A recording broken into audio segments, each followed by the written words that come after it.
Well, Sierra Wave Media received a letter to the editor last Friday about a tribal family commencing reoccupation of land assignment. Now, that letter states members of the Worley family announced that we have begun the process of reestablishing our rights of use and occupation of Bishop Paiute Reservation land on North Paha Lane, south of the Paiute Palace Casino. On the evening of Friday, November 18th, the letter states our storage container was positioned at the center of Block 3, Lots 6 and 7. Reconstruction of our livestock fence will begin, or did begin, Saturday, November 19th, followed by cattle grazing and a complete return to our care of the lots.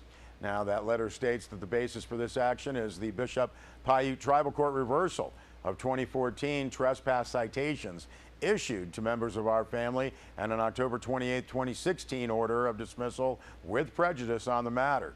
The letter states that prior to the 2014 trespass citations and the Tribal Council's removal of our livestock fence, we enjoyed continuous use of the lots dating back to the reservation's establishment in 1939. The letter states our legal possession of the land with respect to our tribe's land ordinance and customs and traditions are established in court. The Bishop Tribal Appellate Court reversed our trespass charges, acknowledging our innocence. The letter states during the court process, we did not enter the land. Now our intent is to simply and peacefully assert our rights to use the land as before, requiring our physical presence and the grazing of livestock. That letter continues, we are aware the Tribal Council disagrees with us and will continue to claim to the land.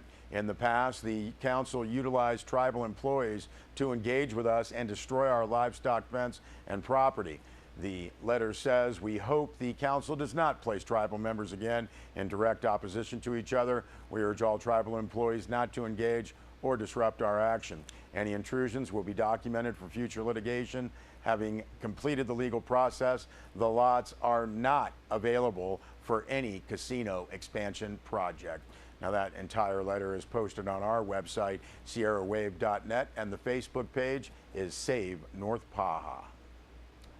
Well, Deb Murphy filed this story for Sierra Wave Media, saying that in addition to Los Angeles Department of Water and Power commercial leases, the Inyo County Board of Supervisors had another tasty tidbit on its plate last Tuesday, a proactive policy on public lands. Now, during one of his trips to Washington, D.C., Inyo County Board Chair Jeff Griffiths, in the middle of explaining what Inyo County didn't want in terms of public land use policies, was asked what he or Inyo wanted. That question got Griffiths and Supervisor Matt Kingsley thinking they needed to come up with the answer. Now, last month, the Inyo County Board of Supervisors directed the Inyo County Planning Department staff to come up with a work plan.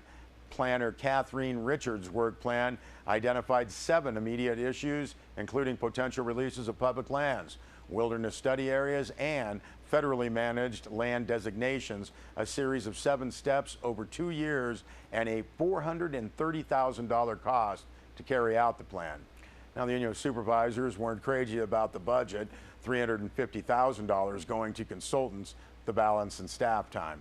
They differed on the starting point, but by the end of the discussion, they'd come up with 2 possible slogans. Inyo Supervisor Rick Pucci's Focus and Fight, or Matt Kingsley's Hold Hands on Public Lands. Jeff Griffiths put the budget in perspective, saying, look at the money we spent reacting. This is what he said in reference to a long list of land use issues the Inyo County has been asked to comment on. We're investing significant resources already. It's pay now or pay later. We need to prepare for what comes next. Maybe we could be driving the train, end quote. Supervisor Pucci wanted to start with the 4th step, a public outreach to determine the goals and objectives of the effort. We shouldn't let jurisdiction limit us. We need to get in there and fight. Fight, focus, and fight, Pucci said. Now, Kingsley focused on the 2nd step, opportunities and constraints analysis to give staff and the board an idea of what was actually doable. I have some ideas, Kingsley said, but some of them may be illegal. The board directed staff to hold a workshop on opportunities and constraints sometime in January. Thank Deb Murphy for that. Well, the Mammoth Lakes Police Department is continuing its Know Your Limit, drunk driving and drunk and impaired driving prevention program. Now, coming up this Saturday, November 26th, from 9 a.m. until 1 p.m., the Mammoth Lakes Police Department, in partnership with Mono County Behavioral Health and Mammoth Taxi, will be conducting a Know Your Limit event at Rafters Restaurant, Old Mammoth Road in Mammoth. Now, the press release notes that Know Your Limit is designed to help potentially impaired drivers make informed decisions as to whether or not they are capable of operating a motor vehicle safely. Officers will be present in front of Rafters with PAS devices and educational material. Citizens will be offered the opportunity to submit to a voluntary PAS test, also known as a breath test.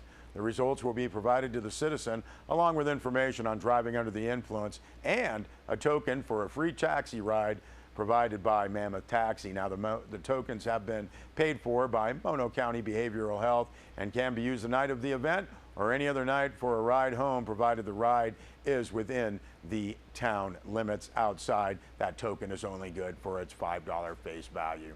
Now, the educational program, press release notes, offers citizens the opportunity to learn more about alcohol consumption and its effect on their breath alcohol content.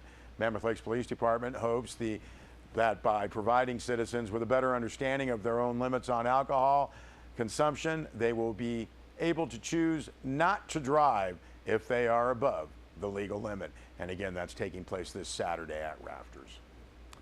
Well, the Mammoth and Mono Lake Ranger districts of the Inyo National Forest planning to implement several prescribed burn projects for habitat improvement and hazardous fuels reduction in the upcoming fall and winter months. Now, smoke may be visible at times from highways 395, 158, 167, 120, and State Route 203, as well as Bridgeport, Mono City, Lee Vining, June Lake, Mammoth Lakes, and Crowley Lake.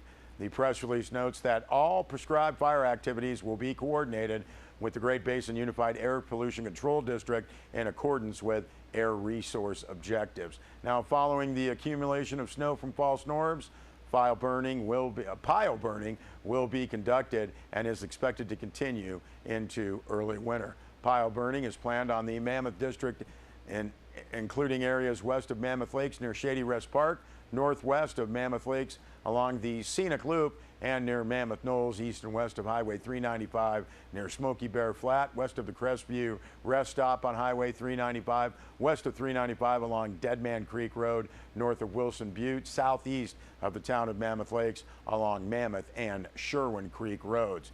Now, in the June Lake area, pile burning is planned on National Forest lands, on Reverse Peak, and in the Down Canyon and Peterson Tract areas east of Highway 395 and south of Highway 158 at the June Lake Junction. In Lee Vining, pile burning is planned at the Lee Vining Ranger Station on Tioga Pass Road and BLM lands west of Highway 395 at Green Creek Road, that's south of Bridgeport, and near Conway Ranch. If you would like more information on this, you can call 760-873-2427. And we will note that effective last Friday, the burn permit suspension in Inyo and Mono counties was lifted. CAL FIRE San Bernardino Unit Chief Glenn Barley formally canceled the burn permit suspension. Inspections still may be required for issuing a burn permit. For more information on burning, you can visit the CAL FIRE website at fire.ca.gov.